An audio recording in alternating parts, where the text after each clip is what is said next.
बार एक छोटे से राज्य में एक बूढ़ा आदमी रहता था। उसकी गुलाल और पिचकारी की एक दुकान थी। होली से पहले सारे बच्चे उसी से गुलाल और पिचकारी खरीदा करते थे।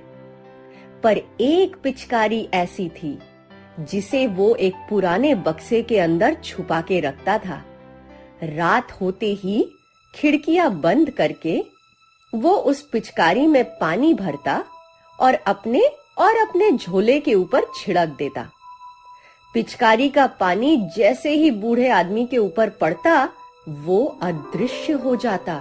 वो और उसका झोला अब किसी को भी दिखाई नहीं देते। अब वो शहर में निकल पड़ता और गरीब लोगों की मदद करता। एक रात उसे एक भिखारी रास्ते के बगल में सोया हुआ मिला।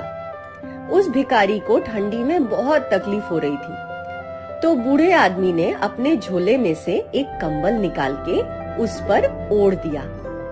भिखारी की नींद खुली तो वो हैरान रह गया, ये कंबल कहाँ से आया?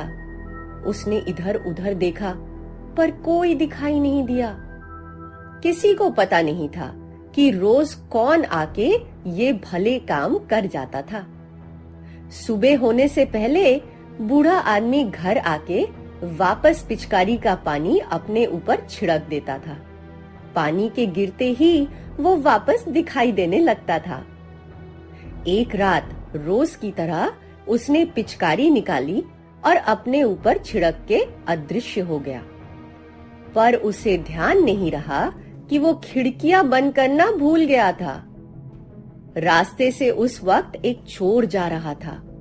पानी के आवाज से उसने खिड़की के अंदर देखा तो भौचक्का रह गया।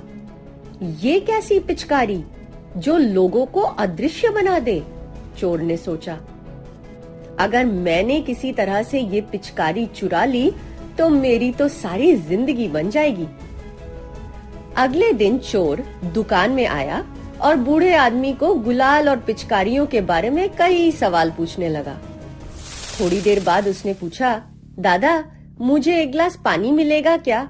मुझे बहुत प्यास लगी है। जैसे ही बूढ़ा आदमी पानी लाने रसोई में गया, चोर फटाफट उसके बक्से में से पिचकारी लेके भाग गया। बूढ़ा आदमी बाहर आया तो उसे अपना खाली बक्सा दिखा। उसे बेहद गुस्सा आया।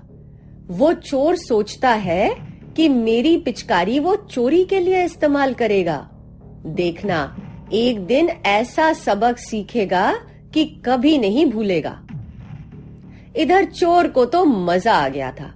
वो रोज रात को अदृश्य होके चोरी के लिए निकल पड़ता। घर, दुकान, जहां भी मौका मिले वो अपना झोला भर भर के सामान ले आता। शहर के लोग परेशान हो गए थे। ये कौन चोर है जो कभी पकड़ा ही नहीं जाता?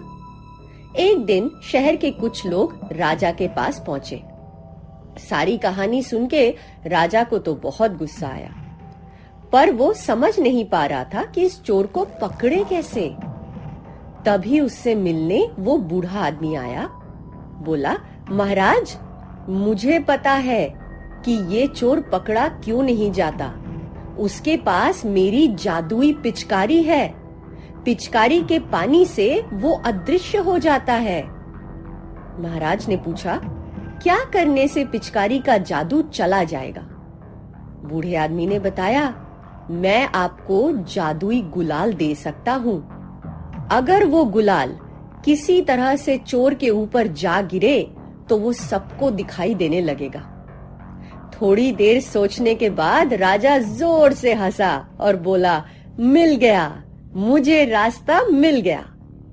अगले दिन राजा ने सारे राज्य में ढिंढोरा पिटवाया। सुनो सुनो सुनो, महाराज दूसरे शहर से एक अनमोल हीरा लेकर आए हैं। राज्य के सभी निवासियों को आमंत्रित किया जाता है कि जिसका मन चाहे राजमहल में आके हीरा देख जाए। जैसे ही ये बात चोर को सुनाई दी तो वो खुशी से उछल पड़ा।